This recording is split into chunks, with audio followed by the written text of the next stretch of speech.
वो पार्टी के कार्यकर्ताओं के सामने प्रस्तुत करने का अवसर दिया। वैसे कल निर्मला जी ने बहुत ही खूबसूरती से, बहुत ही अच्छे ढंग से और बड़ी कोशिश करके कम समय बजट के कुछ पहलुओं को हमारे सामने रखा। बजट स्पीच में पूरा बजट तो संभव नहीं होता, क्योंकि बजट अपने आप में एक बहुत बड़ा दस्तावेज होता है, बहुत बारीकियां होती है, और सदन में उन सब चीजों पे बोलना संभव भी नहीं होता है। मैं भी आज आपसे जो बात करूंगा वो भी शायद बजट का एक बहुत छोटा सा हिस्सा बोल पाऊंगा, क्योंकि इसमें इतने विषय होते हैं। लेकिन जब विभागवार चर्चाएं होती हैं और ये साल भर का काम है, उसको 1 घंटे में बता देना बड़ा कठिन होता है। फिर भी जब अध्यक्ष जी ने कहा कि इसके पीछे सरकार की सोच क्या है जरा आप बताएं तो अच्छा होगा, तो मैंने कहा ठीक है, पार्टी का आदेश मेरे सर आंखों पर है और आज लोकसभा भी दोपहर के बाद है, तो मैंने कहा ठीक है, अगर आज सुबह हम बात कर सकते हैं तो फिर इसलिए आज आपके बीच आने का मुझे मौका मिला है। साथियों, आज देश आजादी के 75वें वर्ष में है और इस समय 100 साल में आई सबसे बड़ी वैश्विक महामारी से आज हिंदुस्तान लड़ रहा है। कोरोना का ये कालखंड पूरी दुनिया के लिए अनेक चुनौतियां लेकर के आया है और एक प्रकार से दुनिया उस चौराहे पर आकर के खड़ी है जहां पर टर्निंग पॉइंट निश्चित है। आगे जो दुनिया हम देखने वाले हैं वो वैसी नहीं होगी जैसी कोरोना काल से पहले थी। जैसे द्वितीय विश्व युद्ध के बाद, सेकंड वर्ल्ड वॉर के बाद पूरी दुनिया में बहुत बदलाव आए, पूरा वर्ल्ड ऑर्डर बदल गया, वैसे ही कोरोना के बाद दुनिया में बहुत सारे बदलाव की संभावना है। एक नए वर्ल्ड ऑर्डर की संभावना है और इसके प्रारंभिक संकेत नजर भी आने लगे हैं। हम सब ने इस बात को मार्क किया होगा, अनेक कोने से सुना होगा, बहुत सी चीजें पढ़ी होगी, और आप भी दुनिया में कहीं जाते होंगे, मिलते होंगे तो आप भी अनुभव करते होंगे। आज भारत की तरफ देखने के विश्व के नजरिए में बहुत बड़ा बदलाव आ रहा है। भारत जैसे विशाल देश को, लोकतांत्रिक देश को, और इतने बड़े समाज में इतनी बड़ी विविधताओं को संभालते हुए चल रहे देश को अब दुनिया के लोग भारत को अधिक मजबूत रूप में देखना चाहते हैं और इसलिए पूरा विश्व भारत के लिए नए सिरे से जब देख रहा है तो हमारे लिए भी आवश्यक है कि हम हमारे देश को तेज गति से आगे बढ़ाएं, अनेक विविध क्षेत्रों में बदलाव लाएं, मजबूती लाएं। ये समय नए अवसरों का, नए संकल्पों की सिद्धि का समय है। बहुत जरूरी है कि भारत आत्मनिर्भर बने और आत्मनिर्भर तो बने ही, आत्मनिर्भर भारत की नींव पर एक आधुनिक भारत का निर्माण हो। कल जैसा मैंने पहले कहा, निर्मला जी ने जो बजट पेश किया है,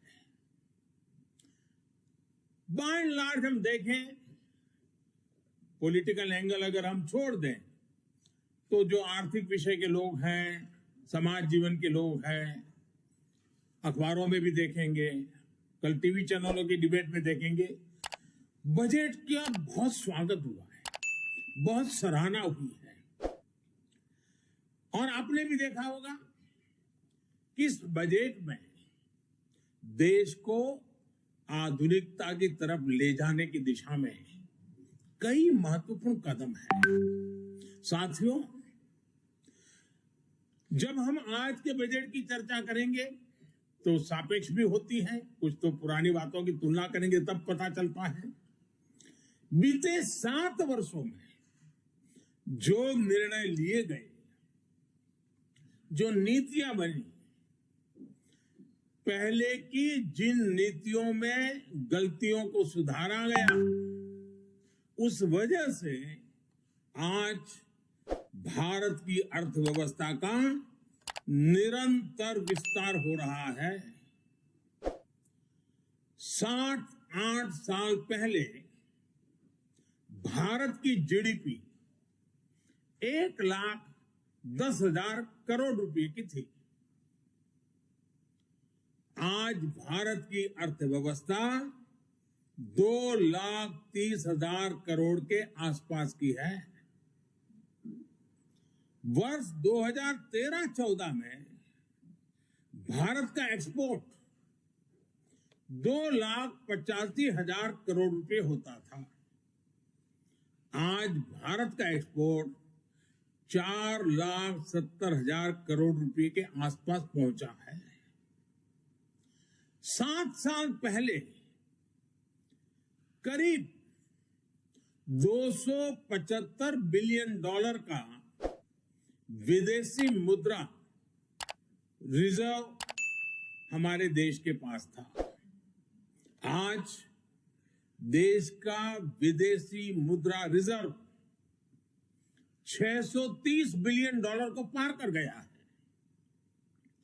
वर्ष 2013 में देश में $36 बिलियन का विदेशी निवेश एफडीआई था। पिछले साल ये $80 बिलियन को पार कर चुका है। कोरोना के इस काल में भी भारत ने अपनी अर्थव्यवस्था की मजबूती से दुनिया का एक विशेष रूप से ध्यान आकर्षित किया है। आज भारत दुनिया के उन देशों में जहां के इकोनॉमिक इंडिकेटर्स में बहुत तेजी से सुधार आ रहा है और फंडामेंटल्स मजबूत है। इस साल का बजट इसे और गति देने वाला है। साथियों, जब गरीब को मूलभूत सुविधाएं मिलती हैं तो वो अपनी ऊर्जा, अपने विकास, देश के विकास में लगाते हैं। इस बजट का भी फोकस गरीब, मिडिल क्लास और युवाओं को बुनियादी सुविधाएं देने और आय के स्थायी समाधानों से जोड़ने पर है। हमारी सरकार मूलभूत सुविधाओं के सैचुरेशन पर काम कर रही है और ये बात मैंने लाल किले पर से भी कही थी। अब मैं एक छोटा उदाहरण देता हूं, जैसे जल जीवन मिशन। अब हम हमेशा सुनते आए हैं, गांव में, घर में, समाज में, सरकार में, राजनेताओं में, सब में क्या सुनते हैं? हर कोई कहता है जल ही जीवन है। सुनना तो बहुत अच्छा लगता है, लेकिन यह भी सच्चाई है पानी की दिक्कत, पानी की कमी, गरीब के जीवन की, महिलाओं के जीवन की सबसे बड़ी चुनौतियों में से एक है और आजादी के 75 साल के बाद भी है। किसान को भी, छोटे किसान को खासकर, पानी के बिना बहुत दिक्कतें हैं। हमारी सरकार के प्रयासों से आज देश में करीब करीब 9 करोड़ ग्रामीण घरों में नल से जल पहुंचने लगा है और इसमें से करीब करीब 5 करोड़ से ज्यादा पानी के कनेक्शन जल जीवन मिशन के तहत पिछले 2 वर्ष में दिए गए हैं। अब बजट में घोषणा की गई है कि इस साल करीब 4 करोड़ ग्रामीण घरों को पाइप से पानी का कनेक्शन दिया जाएगा। और जब ग्रामीण घर की बात आती है तो उसमें अधिकतम समाज किसानी से जुड़ा हुआ होता है, खेत के काम से जुड़ा हुआ होता है। उसका समय बचेगा, माताओं बहनों का समय बचेगा, वो कृषि के समय में अपना योगदान दे पाएगी।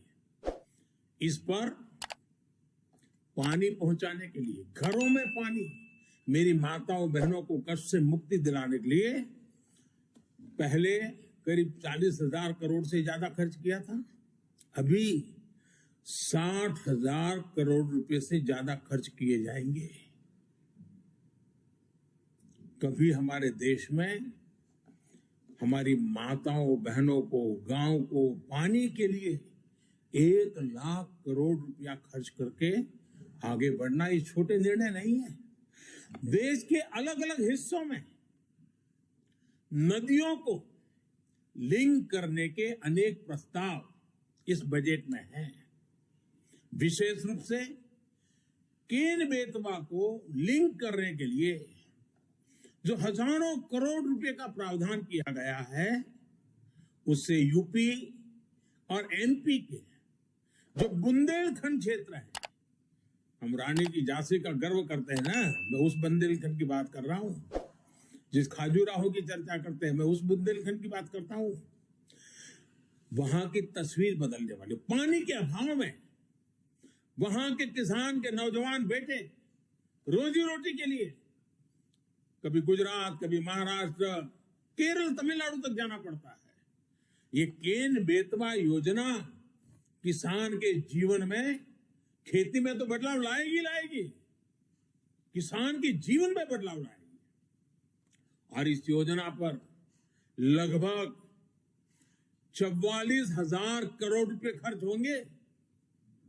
मेरे किसान भाइयों बहनों के खेत में पानी पहुंचाने के लिए ये आधुनिक युग का एक भगीरथ काम है। अब बुंदेलखंड के खेतों में और हरियाली आएगी।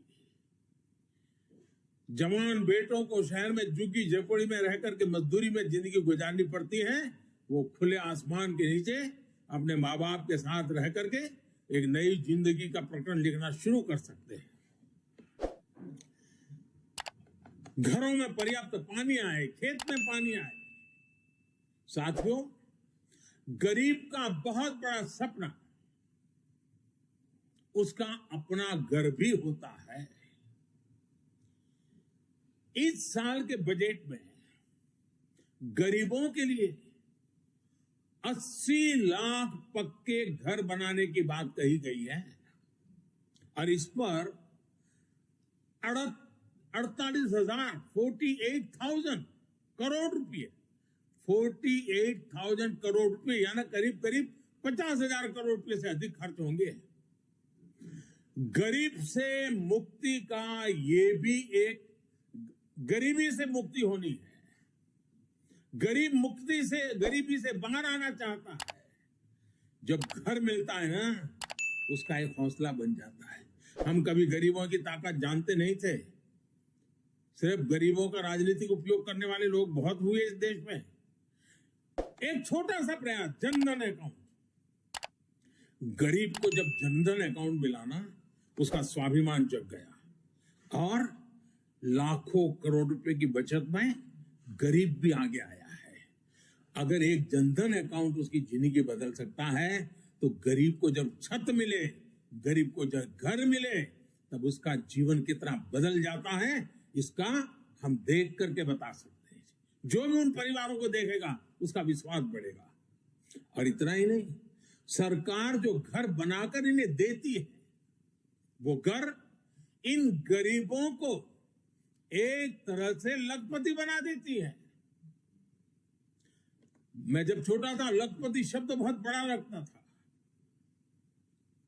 लखपति यानी कितनी बड़ी दुनिया है, सुनते ही कान खड़े हो जाते थे। लेकिन हमने जो गरीबों को घर दिया है ना, उसकी कीमत के हिसाब से देखे तो हमने पिछले 7 साल में 3 करोड़ गरीबों को पक्के घर देकर उन्हें लखपति बनाया है। जो गरीब थे, जो झोपड़पट्टी में रहते थे, अब उनके पास अपना घर है।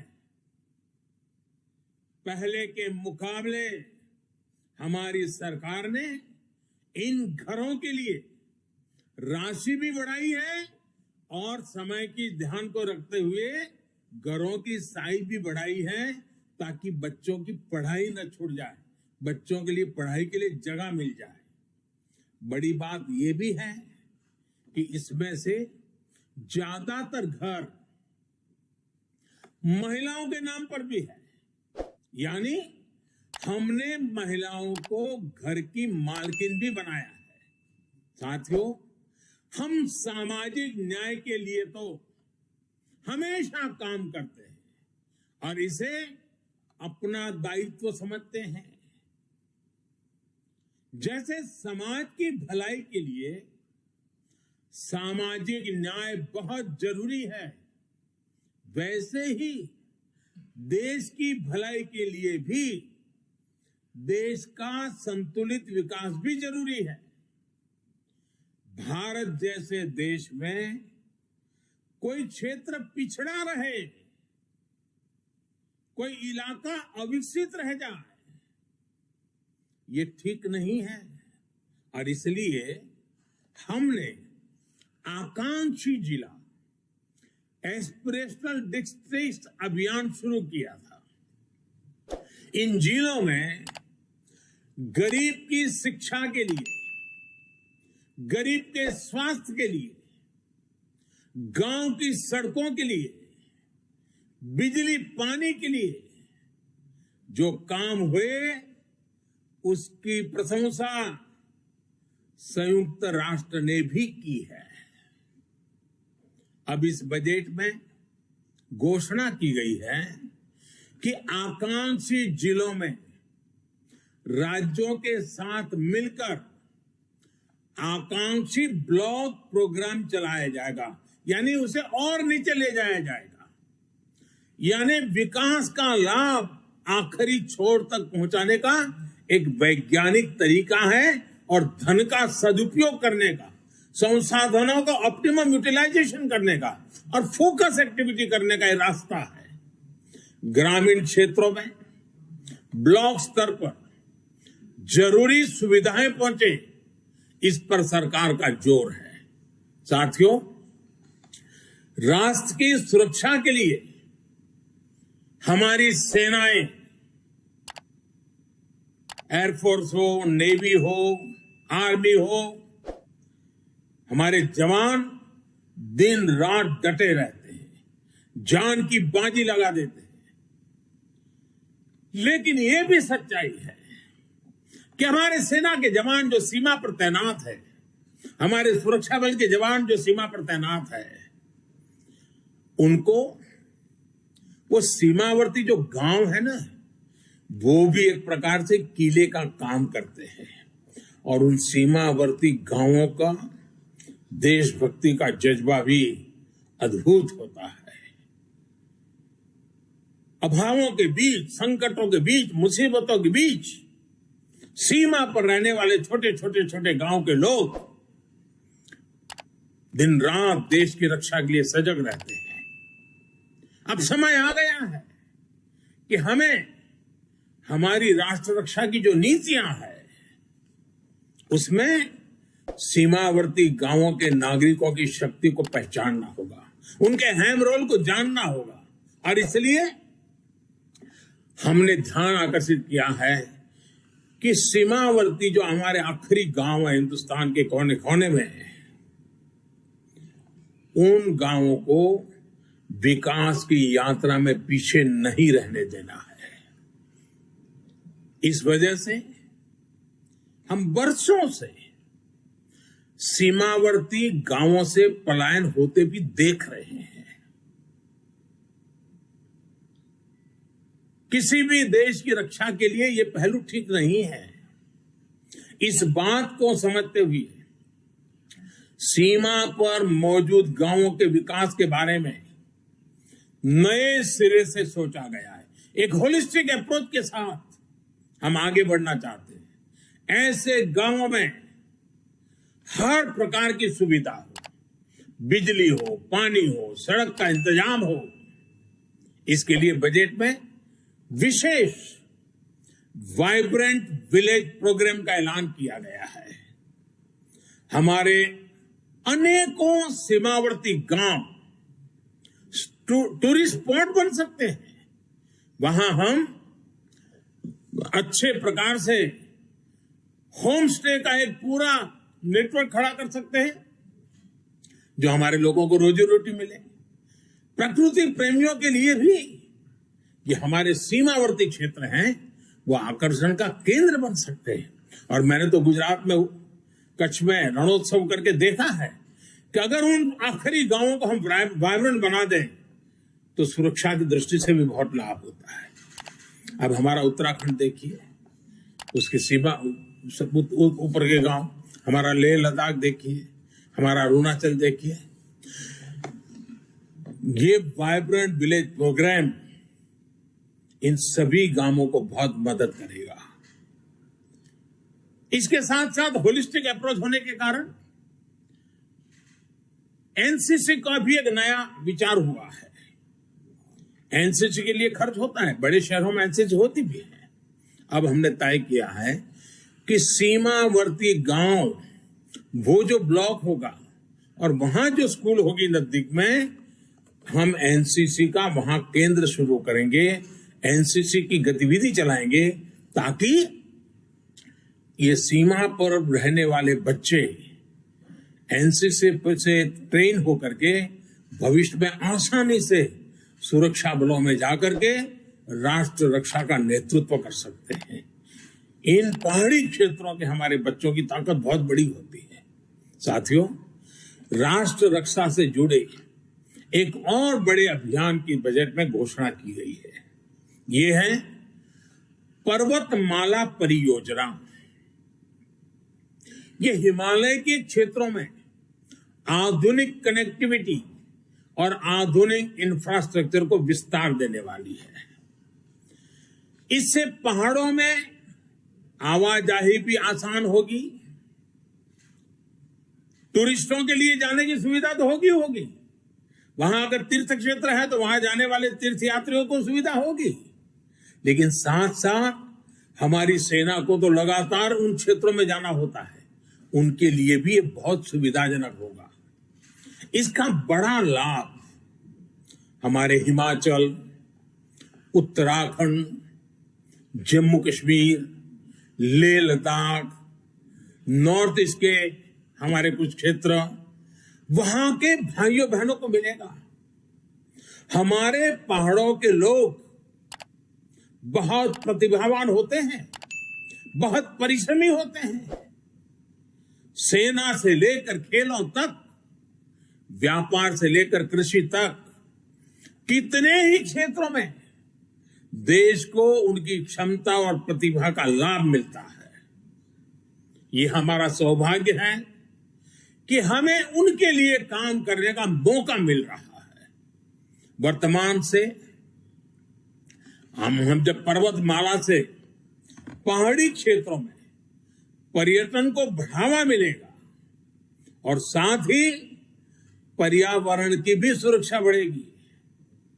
नॉर्थ ईस्ट को लेकर भी पीएम डिवाइन नाम से एक बड़ी योजना की घोषणा बजट में की गई है।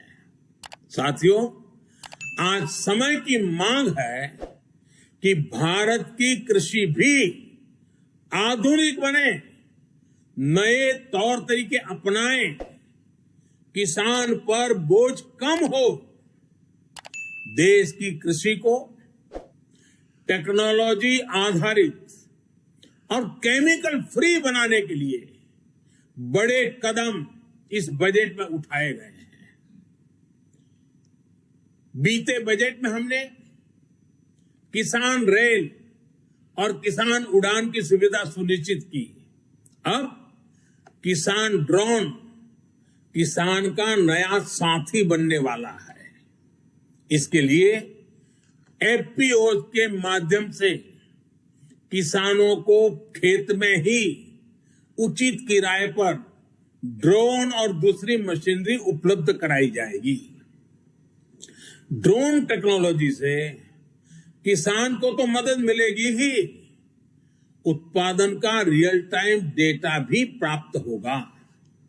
इससे जुड़े स्टार्टअप्स को फंड करने के लिए नाबार्ड के माध्यम से एक विशेष फंड की मदद भी दी जाएगी।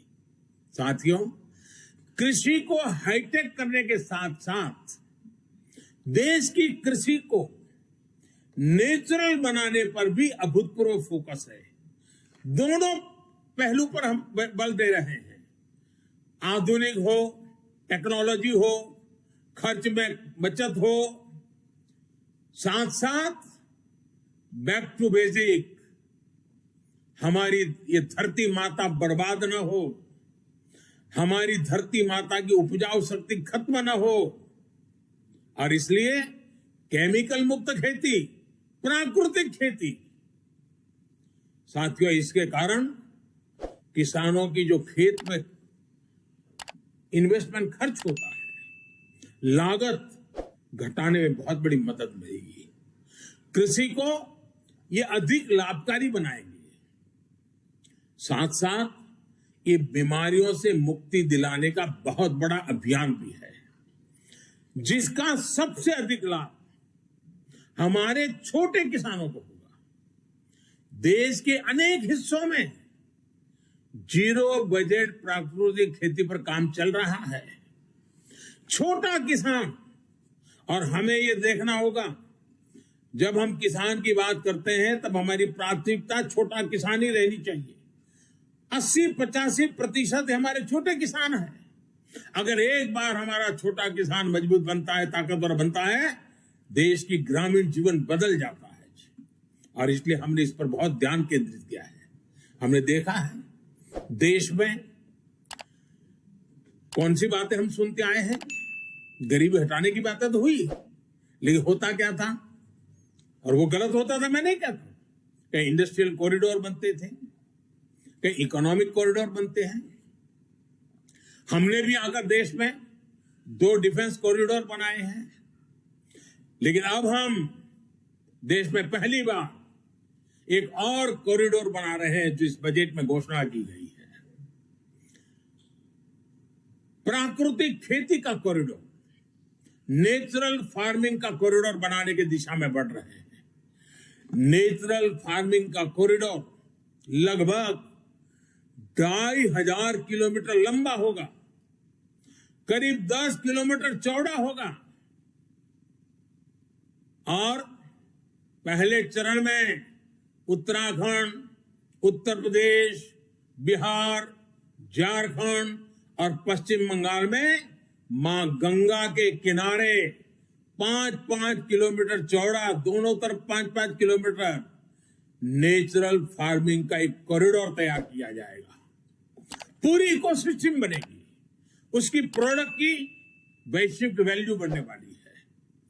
खेती के जीवन को बदलाव लाने का ये एपिक सेंटर बन जाएगा। ये कॉरिडोर पूरे हिंदुस्तान के किसानों के लिए प्रेरणा का कारण बनने वाला है। और इन सारे कारणों से जो हमारा गंगा स्वच्छता अभियान चल रहा है, उसमें एक बड़ी मदद मिलेगी, क्योंकि खेत में जो केमिकल उपयोग होता है, जब बारिश आती है तो केमिकल का काफी हिस्सा बह करके पानी में जाता है, नदी में जाता है।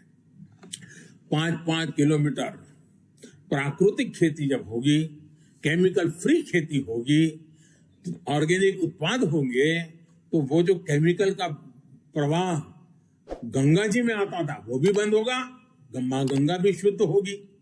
एक प्रकार से माँ गंगा जी का बजट का कुछ हिस्सा भी किसानों के काम आएगा। और ऑर्गेनिक उत्पाद की आज बाजार में कीमत बहुत बड़ी है, दुनिया में मांग है, और भारत विश्व के कृषि बाजार में बड़ी ताकत के साथ जाने का रास्ता ऑर्गेनिक खेती है। साथियों, सरकार द्वारा मोटे अनाज मिलेट्स को प्रोत्साहन दिया जा रहा है, और हमें न भूलें कि हमारा जो छोटा किसान है उसमें से अधिकतम किसान हमारे, या हमारे जो आदिवासी भाई बहन जो किसान है, या हमारे गांव में किसी दलित के पास अगर जमीन है वो छोटा किसान है, वो मोटा अनाज ही उनको पैदा किए बिना कोई चारा नहीं होता, क्योंकि बाकी कुछ सुविधाएं नहीं होती। दलित और आदिवासी किसान साथी अगर एग्रो फॉरेस्ट्री और प्राइवेट फॉरेस्ट्री अपनाना चाहते हैं तो उनके लिए भी विशेष मदन का प्रोविजन किया गया है। साथियों, अनाज के साथ साथ हम देखिए कृषि प्रधान देश है, जय जवान जय किसान इस मंत्र ने हमें ताकत दी है, लेकिन ये भी सच्चाई है कि आज हमारा देश 80,000 लाख करोड़ रुपए का तेल, खाने का तेल बाहर से लाना पड़ रहा है, क्योंकि हमारी आदतें बदलना दी है। पुरानी सरकारों ने ऐसे निर्णय किए कि हम आयाती तेल पर निर्भर हो गए। उसी प्रकार से पल्सीज, हमारे यहां जो वेजिटेरियन सोसाइटी है उसको प्रोटीन के लिए, कुपोषण के लिए लड़ाई लड़ने में हमारे लिए पल्सीज की बहुत, दाल है, मूंग है, उड़द है, चना है, इसकी बहुत जरूरत होती है। अब हमारे लिए आवश्यक है कि हम खाने के तेल में आत्मनिर्भर कैसे बने, हम दाल पल्सीज में आत्मनिर्भर कैसे बने, और इसलिए खाने के तेल में आत्मनिर्भरता के लिए एक राष्ट्रीय मिशन अभी अभी देश में प्रारंभ किया गया है। और हर साल जो लाखों करोड़ रुपए हम खाद्य तेल खरीदने के लिए विदेश भेजते हैं, वो पैसे मेरे देश के किसानों के व्यय जाए, जो खेती में पसीना बहाने वाला हमारा किसान है उसके नसीब में आए, उसलिए हम योजनाओं पर बल दे रहे हैं। अन्नदाता को ऊर्जादाता बनाने का भी एक बहुत बड़ा अभियान निरंतर चल रहा है, जिसके माध्यम से खेत में ही सोलार पैनल लगाने के लिए मदद दी जा रही है। आदिवासी किसानों को भी वनोपज से अधिक लाभ हो, इसके लिए बड़े स्तर पर वन धन योजना सफलता के साथ चल रही है, और बजट से उसको बल भी दिया जा रहा है। साथियों, सरकार ने हमेशा किसानों के हित में हर जरूरी कदम उठाए। अब आप देखिए बजट में रिन्यूएबल एनर्जी का खर्चा पड़ेगा, लेकिन उसमें एक महत्वपूर्ण खर्चा है किसानों के लिए सोलर पंप। अगर सोलर पंप हम सबसे ज्यादा किसानों के पहुंचाएंगे, सूर्य शक्ति से चलने वाला पंप, किसानों को रात को जागना नहीं पड़ेगा, दिन में ही अपने खेती कर लेगा, पानी पहुंचा देगा, शाम को परिवार के साथ अपना समय बिता पाएगा, और उसका खर्च भी कम हो जाएगा। इसके लिए भी सोलर पंप का बहुत बड़ा बजट हमारे किसानों तक हम पहुंचा रहे हैं। साथियों, पिछले बजट में फर्टिलाइजर की सब्सिडी 80,000 करोड़ रुपए से भी कम रखी गई थी, 79,000 करोड़। लेकिन कोरोना के कारण अंतर्राष्ट्रीय कीमतों में सप्लाई चेन में गड़बड़ होने के कारण बहुत बड़ा उछाल आया। अब जहां हम करीब 80,000 करोड़ का प्रावधान किया था, हमें 60,000 करोड़ और लगाने पड़े। करीब करीब 1,40,000 करोड़ रुपया फर्टिलाइजर के लिए, जो पहले कभी नहीं करना पड़ा था। इसलिए क्योंकि फर्टिलाइजर का दाम बढ़ा है, लेकिन वो किसान पर बोझ न बने, इसलिए सरकार ने उसको झेला, ताकि किसानों की लागत न बढ़े, उन पर अतिरिक्त बोझ न आए। और इस बार इस सब्सिडी को 79,000 से बढ़ा करके 1,05,000 करोड़ रुपए किया गया है, ताकि मेरे किसान भाइयों बहनों को फर्टिलाइजर के लिए संकट का सामना न करना पड़े। और आने वाले कुछ दिनों में हम एक नई योजना लेकर के आ रहे हैं, नैनो फर्टिलाइजर। किसानों की बहुत बड़ी मदद करने वाला एक बहुत बड़ा अहम, हमारे वैज्ञानिकों की मदद से हमने अनुसंधान किया है, जो इस बजट में भी इसका सीधा उल्लेख नहीं किया है, लेकिन उस दिशा में हम काम करने वाले हैं। इसी प्रकार एमएसपी को लेकर भी अनेक प्रकार की बातें फैलाई गई है, लेकिन हमारी सरकार ने बीते सालों में एमएसपी पर रिकॉर्ड खरीद की है। सिर्फ धान की ही बात करें, धान की, जो सीधे सीधे छोटे किसान की जिंदगी से जुड़ा हुआ है, और छोटे किसान की खेती जेब के लिए नहीं, जीवन के लिए होती है। सिर्फ धान को ही अगर बात करें तो इसी सीजन में किसानों को एमएसपी के रूप में 1.5 लाख करोड़ रुपए से अधिक मिलने का अनुमान है।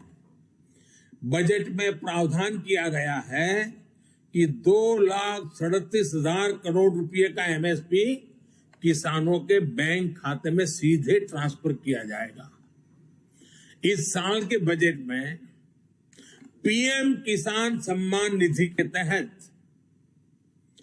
68,000 करोड़ रुपए का प्रावधान किया। 68,000 करोड़ रुपया सीधे डायरेक्ट बेनिफिट ट्रांसफर के द्वारा किसान के जेब में पहुंचने वाला है। और ये राशि भी पिछले साल की अपेक्षा ज्यादा है। इसका लाभ भी देश के 11 करोड़ से अधिक किसानों को होगा, और छोटे किसान के लिए तो ये रकम बहुत बड़ी होती है। उसको खेती में कुछ करने के लिए हिम्मत देती है। हमारे ग्रामीण क्षेत्र को, हमारे किसानों को बेहतर सड़कों का भी विशेष लाभ मिलने वाला है। प्रधानमंत्री ग्राम सड़क योजना का बजट पिछले वर्ष की तुलना में 36% बढ़ाया गया है। वहीं रेलवे भी छोटे किसानों की मदद के लिए विशेष प्रावधान करने वाली है। साथियों, नए संकल्प लेना, उन्हें पूरा करने और पूरा करने के लिए जी जान से जुट जाना युवाओं की स्वाभाविक प्रवृत्ति होती है। भाजपा युवा आकांक्षाओं और युवा सपनों को समझती है। ये इस बजट में भी स्पष्ट रूप से दिखता है। इस बजट में स्टार्टअप्स के लिए टैक्स बेनिफिट को आगे बढ़ाया गया है। युवा इनोवेशन, रिसर्च एंड डेवलपमेंट को लेकर जितने भी प्रावधान इस बजट में किए गए हैं, वो युवाओं को इनोवेट करने के लिए प्रोत्साहित करेंगे। मैंने खेती में जिस ड्रोन टेक्नोलॉजी की पहले चर्चा की, वो भी एग्रीटेक स्टार्टअप्स को प्रोत्साहन देगा। डिफेंस के क्षेत्र में स्टार्टअप्स हो या फिर डिजिटल करेंसी जैसे प्रावधानों से फिनटेक से जुड़े स्टार्टअप, ये युवाओं के लिए अनंत संभावनाएं बनाने वाले हैं। और स्टार्टअप की विशेषता है, स्टार्टअप जॉब क्रिएटर भी होते हैं। साथियों, युवाओं को शिक्षा और स्किल के बेहतर अवसर देने के लिए बीते सालों में टेक्नोलॉजी का दायरा निरंतर बढ़ाया गया है। इस बजट में इसको विस्तार देते हुए पहली डिजिटल यूनिवर्सिटी बनाने का फैसला किया गया है। इससे गरीब के गरीब बच्चों को भी अपनी रोजी रोटी कमाते हुए भी अगर इस यूनिवर्सिटी से कोई छोटे मोटे कोर्सेज करने हैं तो वो आराम से कर लेगा और उसको क्वालिटी एजुकेशन उपलब्ध होगा। सरकार ने इस बार के बजट में स्पोर्ट्स को भी बहुत तवज्जो दी है और काफी वृद्धि की है। और हम ये न भूलें कि स्पोर्ट्स के क्षेत्र में अधिकतम हमारे किसान के बच्चे ही आते हैं। किसान के परिवार की ही वो आन बान शान बन रहे हैं। खेलो इंडिया अभियान के बजट को भी बढ़ाया गया है। स्पोर्ट्स का बजट पिछले 7 सालों में 3 गुना से भी ज्यादा बढ़ा है। इसका भी लाभ हमारे युवा साथियों को होगा। साथियों, आपने पोस्ट ऑफिस से जुड़ी अहम घोषणा की बजट भाषण में सुनी होगी। अब पोस्ट ऑफिस के खातों में भी बैंकों की तरह ही mobile banking, internet banking, ATM और ऑनलाइन फंड ट्रांसफर की सुविधा मिल पाएगी। अभी देश में 1.5 लाख से अधिक पोस्ट ऑफिस हैं, जिसमें से अधिकतर गांवों में हैं। पोस्ट ऑफिस में जिनके सुकन्या समृद्धि अकाउंट और पीपीएफ अकाउंट है, उनको भी अब अपनी किस्त जमा करने पोस्ट ऑफिस जाने की जरूरत नहीं है। अब वो सीधे अपने बैंक अकाउंट से ऑनलाइन ट्रांसफर कर पाएंगे। इससे गांवों में रहने वाले किसानों, मजदूरों, वरिष्ठ नागरिकों, महिलाओं को विशेष रूप से बहुत सुविधा होगी। और हम जानते हैं, हमने एक पूरे देश का किसानों के लिए डिजिटल मार्केट प्लेटफॉर्म खड़ा किया है, इनाम।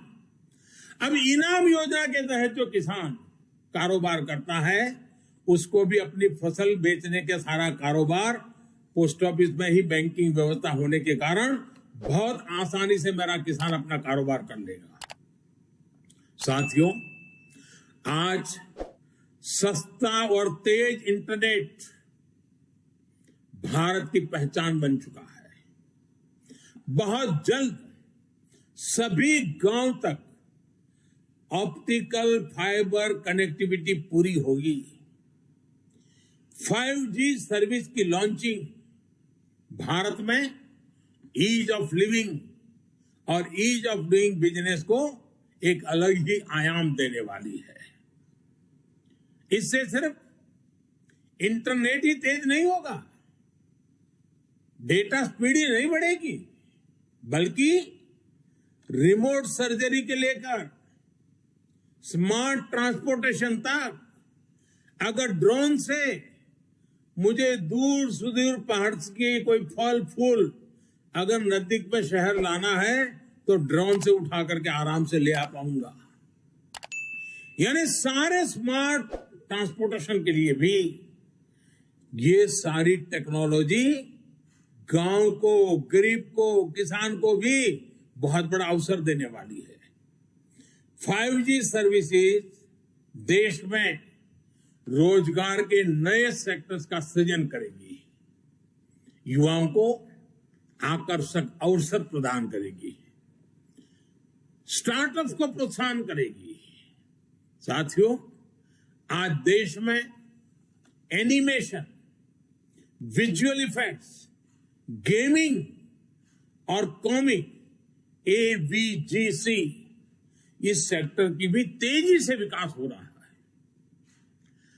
भारत मोबाइल गेमिंग को लेकर दुनिया के टॉप 5 मार्केट में से एक है। आकलन है कि आने वाले 2 सालों में ये सेक्टर 3 लाख करोड़ रुपए का हो जाएगा। अब मुझे बताइए, ये गेमिंग हम बच्चों को रोक नहीं पाएंगे। परिवार में बच्चा मोबाइल फोन पर गेम खेल रहा है, नहीं रोक पाएंगे। लेकिन क्या हमारे बच्चे विदेशों से खर्च करके आई हुई गेम से खेलेंगे कि हिंदुस्तान भी कुछ करेगा? और इसलिए हमारे देश की प्रतिभा को मौका मिले, इनोवेट करने का अवसर मिले। इस सेक्टर में क्रिएट इन इंडिया और ब्रांड इंडिया को सशक्त करने का भरपूर पोटेंशियल है। भारत को ग्लोबल गेम डेवलपर्स और गेमिंग सर्विस का हब बनाने के लिए इस बजट में एक टास्क फोर्स के गठन की बात की गई है। साथियों, आज के अखबारों में सेंट्रल बैंक डिजिटल करेंसी की भी काफी चर्चा है। इससे डिजिटल इकोनॉमी को बहुत बल मिलेगा। ये डिजिटल रुपया अभी जो हमारी फिजिकल करेंसी है उसी की तरह डिजिटल स्वरूप लेकर के आरबीआई द्वारा ही उसको पूरी तरह कंट्रोल किया जाएगा, मॉनिटर किया जाएगा, उसका विस्तार किया जाएगा। और ये ऐसी व्यवस्था होगी जिससे फिजिकल करेंसी से एक्सचेंज भी किया जा सकेगा। जैसे कोई आपको डिजिटल रुपये में पे करेगा तो आप उसको कैश में बदल पाएंगे। Digital payment, online payment, retail payment ज्यादा सुरक्षित होगा, रिस्क फ्री होगा। इससे ग्लोबल डिजिटल पेमेंट सिस्टम के निर्माण में भी आसानी होगी। ये डिजिटल रुपया फिनटेक से जुड़े सेक्टर को अनेक अवसर देगा। इससे कैश को प्रिंट करने, हैंडल करने, डिस्ट्रीब्यूट करने में जो बोझ पड़ता है वो भी कम होगा। साथियों, भारतीय अर्थव्यवस्था का सबसे पुराना, मजबूत और भरोसेमंद स्तंभ है हमारे छोटे उद्यमी और व्यापारी, हमारे स्मॉल एंटरप्रेन्योर। हमारी सरकार एमएसएमई को मजबूत बनाने के लिए निरंतर प्रयास कर रही है। कोरोना काल में हमने छोटे उद्यमियों को ध्यान में रखते हुए इमरजेंसी क्रेडिट गारंटी स्कीम शुरू की थी। एसबीआई के अध्ययन में ये बात सामने आई है कि इस योजना से एमएसएमई सेक्टर में लगभग 1.5 करोड़ नौकरियां सुरक्षित हुई हैं और करीब 6 करोड़ लोगों की जीविका सुरक्षित हुई है। इसी तरह पीएलआई स्कीम का उदाहरण भी हमारे सामने है। इसके परिणाम भी देश देख रहा है। भारत आज मोबाइल मैन्युफैक्चरिंग के क्षेत्र में दुनिया का उभरता हुआ केंद्र बन रहा है। ऑटोमोबाइल और बैटरी के क्षेत्र में भी पीएलआई स्कीम के इसी तरह उत्साहवर्धक परिणाम मिल रहे हैं। जब देश में इतने बड़े स्तर पर मैन्युफैक्चरिंग होगी तो एमएसएमई का एक नया इकोसिस्टम खड़ा होगा। एमएसएमई को कई क्षेत्रों में नए ऑर्डर्स मिलेंगे, नए अवसर पैदा होंगे। मैं एक छोटा सा उदाहरण देता हूं आपको, सिर्फ रक्षा मंत्रालय का। देखिए, रक्षा मंत्रालय आज उत्तर प्रदेश में और तमिलनाडु में डिफेंस कॉरिडोर विकसित कर रहा है। इस बजट में हमने 68%, 68% कैपिटल प्रोक्योरमेंट, जो कुछ भी खरीदी करनी है घरेलू खरीद के लिए निर्धारित किया है। इस बजट में से यहीं से लेना पड़ेगा।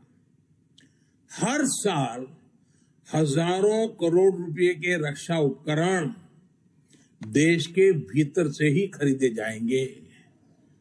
मैं वोकल फॉर लोकल जो बात करता हूं ना, वो यहां भी ले आए हैं हम। इससे हमारी हजारों एमएसएमईज को ही सबसे ज्यादा फायदा होगा। साथियों, इस बार बजट में एक बात जो सबसे खास और सबसे अलग है, वो है पब्लिक इन्वेस्टमेंट। ये कितना बड़ा कदम है और इसका असर कितना बड़ा होगा, इस बात का अनुमान आप इससे लगा सकते हैं कि वर्ष 2013-14 में, हमारे आने से पहले 7 साल पहले, पब्लिक इन्वेस्टमेंट सिर्फ 1,87,000 करोड़ का था, 1,87,000।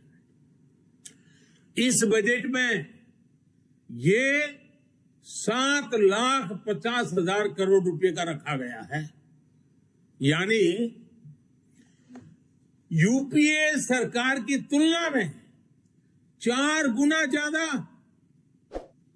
सरकार जब इतना बड़ा खर्च करेगी तो इस पैसे से क्या होगा? इससे देश में और ज्यादा निवेश आएगा और ज्यादा आधुनिक इंफ्रास्ट्रक्चर का विस्तार होगा। इस साथ साथ लोहा बेचने वाला, लोहा बाजार में काम करने वाला, सीमेंट बेचने वाला, सीमेंट बाजार में काम करने वाला, इस प्रकार के निर्माण कार्यों से जिनकी स्किल है उस नौजवान, यानी कितनी बड़ी इकोनॉमी की एक दूसरे को इफेक्ट पॉजिटिव खड़ी होती है। और नौकरियों के लिए तो अनेक दरवाजे खुल जाते हैं। साथियों, इसके कारण देश के लिए पूंजी तैयार होगी, सामान्य मानवी का जीवन आसान भी होगा और बेहतर भी होगा। ये सब कैसे होगा, ये समझने के लिए आप अपनी सरकार के 7 साल के काम को समझिए। 2014 में देश में 90,000 किलोमीटर नेशनल हाईवे थे। ये 90,000 किलोमीटर हाईवे पिछले 70 साल में बने थे, जबकि हमने पिछले 7 सालों में ही 50,000 किलोमीटर नेशनल हाईवे बनाए हैं। पीएम गति शक्ति मास्टर प्लान के तहत देश में हजारों किलोमीटर के नए हाईवे और बनाएंगे।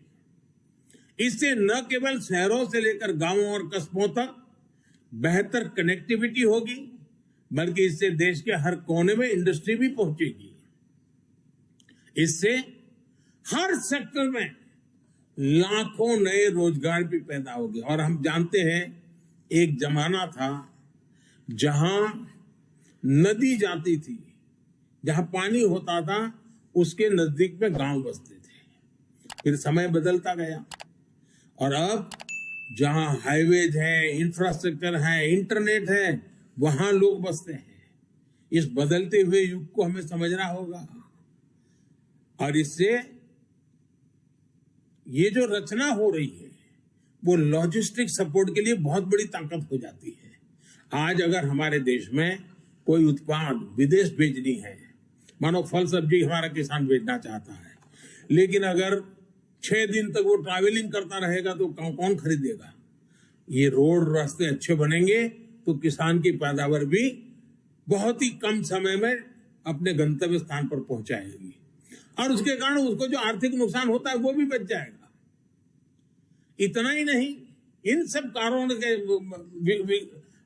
गति शक्ति के प्रोजेक्ट के कारण रियल एस्टेट सेक्टर में भी बहुत बड़ी गति मिलने वाला है। इसी तरह देश में 4 जगह पर मल्टी मॉडल लॉजिस्टिक पार्क भी बनाए जाएंगे। मल्टी मॉडल लॉजिस्टिक फैसिलिटीज के लिए 100 पीएम गति शक्ति कार्गो टर्मिनल भी विकसित किए जाएंगे। 100 पीएम गति शक्ति कार्गो, सोचिए आप। इससे उद्योगों और व्यापारों के लिए भी किसी भी चीज के लाने जाने में लगने में वाला समय कम होगा और भारत से निर्यात बढ़ाने में मदद मिलेगी। और जब निर्यात बढ़ता है तो उत्पादन और आमदनी बढ़ती है, रोजगार के अवसर बढ़ते हैं। साथियों, एक ऐसा बजट है जो देश में शहरीकरण से जुड़ी चुनौतियों को भी सीधे एड्रेस करता है। ये हमारे शहर ही जहां नियो मिडिल क्लासेस और मिडिल क्लास की बड़ी संख्या में रहता है और देश के विकास में महत्वपूर्ण योगदान देता है। बिजनेस हो, स्पोर्ट्स हो, म्यूजिक हो, स्टार्टअप्स हो, कोई भी क्षेत्र लीजिए, टियर 2 और टियर 3 शहरों का टैलेंट आज निखर कर सामने आ रहा है। बाबा साहब आम्बेडकर भी शहरीकरण के, शहरों में इंफ्रास्ट्रक्चर पर फोकस के बहुत बड़े पक्षधर थे। बीते 7 सालों में देश के शहरों को आधुनिक बनाने पर जो जोर हमने दिया है, उसको इस बजट में नया आयाम दिया गया है। इसमें टाउन प्लानिंग, और जिसकी बहुत बड़ी सराहना हो रही है इन दिनों, टाउन प्लानिंग को री इमेजिन किया गया है और पुराने पड़े अर्बन बायलॉज में सुधार करने के लिए राज्यों को प्रोत्साहित किया जा रहा है। शहरों के प्रदूषण के प्रति भी सरकार की संवेदनशीलता बजट में रिफ्लेक्ट होती है। इसके लिए शहरों में स्वच्छ और सुविधाजनक मास ट्रांजिट सिस्टम को सपोर्ट करने पर बल दिया गया है। Clean tech, special mobility zones और बैटरी स्वैपिंग पॉलिसी भी ग्रीन ट्रांसपोर्ट को गति देगा। नेक्स्ट जनरेशन अर्बन प्लानर्स के लिए, उसके निर्माण के लिए बजट में विशेष प्रावधान किया गया है। बेहतर घर, बेहतर रोड, बेहतर मास ट्रांसपोर्टेशन सिस्टम, बेहतर स्कूल शहरों में ईज ऑफ लिविंग को बढ़ाएगा। साथियों, ये बजट ना सिर्फ ग्रीन ग्रोथ सुनिश्चित करेगा, बल्कि ये ग्रीन जॉब को भी जनरेट करेगा और एक बहुत बड़ा विशाल क्षेत्र ग्रीन जॉब्स के लिए इंतजार कर रहा है। इसलिए इस बजट को भी कई लोगों ने ग्रीन बजट कहा है। देश में ग्रीन इंफ्रास्ट्रक्चर को फंड करने के लिए सॉवरेन ग्रीन बॉन्ड जारी किए जाएंगे। इसी प्रकार हाई एफिशिएंसी मॉड्यूल्स देश में ही तैयार करने के लिए पीएलआई स्कीम में 20,000 करोड़ रुपए की अतिरिक्त फंडिंग की घोषणा की गई है। थर्मल पावर प्लांट्स में बायोमास पैलेट्स का प्रयोग कार्बन डाइऑक्साइड एमिशन को तो कम करेगा ही, लेकिन इसमें हमारे किसान को, हमारे पशुपालक को अतिरिक्त आय भी होगी और इससे पराली जलाने की घटनाओं में भी कमी आएगी। साथियों, देश के नागरिकों पर भरोसा हमारी सरकार की बहुत बड़ी खूबी है। ये भरोसा हमारी नीतियों में भी साफ दिखता है और बजट में भी साफ दिख रहा है। अब अगर किसी को इनकम टैक्स रिटर्न भरने में कोई गलती हो जाती है, कोई कंप्यूटर एरर हो जाता है, प्रिंटिंग एरर हो जाता है, तो वो 2 साल के भीतर भी सरकार में जाकर के कह सकता है कि मेरी ये गलती हो गई थी, मैं इसको ठीक करना चाहता हूं, तो बिना लाग लपेट के वो ठीक हो जाएगी। इसी तरह पहले अगर आपको अपनी कंपनी बंद करनी होती थी, हमारे देश में कंपनी बंद करने में भी मेहनत होती है, 2-2, 4-4 साल लग जाते थे। हमने तय किया अगर कोई अपना कारोबार बंद करना चाहता है तो वो 2 साल से समय घटाकर के 6 महीने के भीतर भीतर कर दिया गया है। सरमार्ग में जहां जहां भी परमिशन लेनी हो 6 महीने के भीतर कर देनी होगी। इस महामारी के समय भी हमारी सरकार ने छोटे उद्यमियों की लोन की गारंटी खुद ली। यह भी हमारे भरोसे को दिखाता है। हमें भरोसा था भारत के छोटे मोटे हमारे उद्योगकार व्यापारियों पर और इसलिए सरकार ने गारंटी ली। अब इस बजट में इस योजना को, क्योंकि हमारे व्यापारियों ने, हमारे उद्योगकारों ने सकारात्मक रिस्पांस दिया और इसके कारण उसका सही अनुभव देखते हुए उसको और मजबूत किया गया है और उसको विस्तार भी दिया गया है। इन 7 सालों में हमने 25,000 गैर जरूरी, ये समझने जैसा है, 25,000 गैर जरूरी कंप्लायंसेस को खत्म किया है। यानी आए दिन ये जानकारी लाओ, ये फॉर्म भरो, फलाना नाम लाओ, डिग्री सर्टिफिकेट लाओ, हर बार सरकार लोगों से मांगती रहती थी। 25,000 हमने निकाले हैं और मैंने राज्य सरकारों से भी आग्रह किया है कि वे भी खोजे, बिना कारण जनता को कहां तकलीफ हो रही है, हटाओ इन चीजों को। इतना ही नहीं, भारत की संसद में करीब 1500 गैर जरूरी और पुराने कानूनों को भी खत्म कर दिया गया है। इसी भरोसे की बुनियाद पर सरकार ईज ऑफ डूइंग बिजनेस 2.0 अभियान भी शुरू करने जा रही है। साथियों, हम सभी ने बीते 2 सालों में 100 साल के इस सबसे बड़े संकट का बहुत बहादुरी के साथ सामना किया है। जैसा मैंने शुरू में कहा कि 7-8 साल पहले भारत की जीडीपी जो 110 लाख करोड़ से भी कम थी, वो आज 230 लाख करोड़ के आसपास ले आए हैं। हमारे फंडामेंटल्स मजबूत हैं, दिशा सही है और गति तेज है। एक भारतीय होने के नाते, भाजपा का कार्यकर्ता होने के नाते हमें इस बात का गर्व है कि हमने जनता जनार्दन की सेवा में कोई कोर कसर बाकी नहीं रखी है। देश की जनता हमारे ईमानदार प्रयासों को समझती है। सच्चे हृदय से जिस सेवा भाव में हम जुटे हैं, उसको भी देश समझता है।